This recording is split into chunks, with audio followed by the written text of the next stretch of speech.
हिंदू धर्म में खरमास को बहुत ही अशुभ माना गया है। इस दौरान कोई भी शुभ काम करने की मनाही होती है। हालांकि खरमास में पूजा पाठ का विशेष महत्व माना जाता है।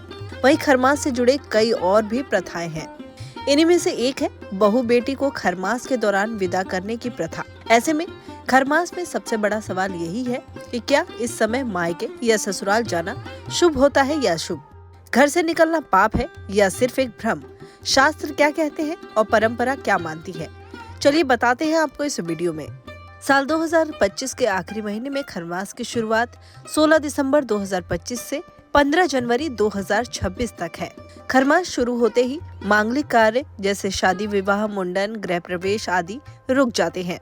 अब 15 जनवरी मकर संक्रांति के बाद ही मांगलिक कार्य शुरू होंगे। ऐसे में अब सवाल ये है कि खरमास में क्या मायके या ससुराल जा सकते हैं या नहीं।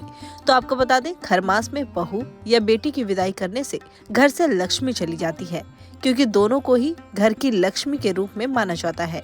ऐसे में दोनों में से किसी एक की भी विदाई अगर खरमास में होती है तो इससे माँ लक्ष्मी रुष्ट हो जाती है और आर्थिक स्थिति खराब हो जाती है। इसके अलावा खरमास में बहू या बेटी की विदाई करने पर घर में नकारात्मक ऊर्जा आ सकती है। ऐसा कहा जाता है कि घर की बहू या बेटी सकारात्मक शक्तियों का संचार करती है। ऐसे में खरमास के दौरान उनकी घर से विदाई करना बुरी शक्तियों को बढ़ाता है।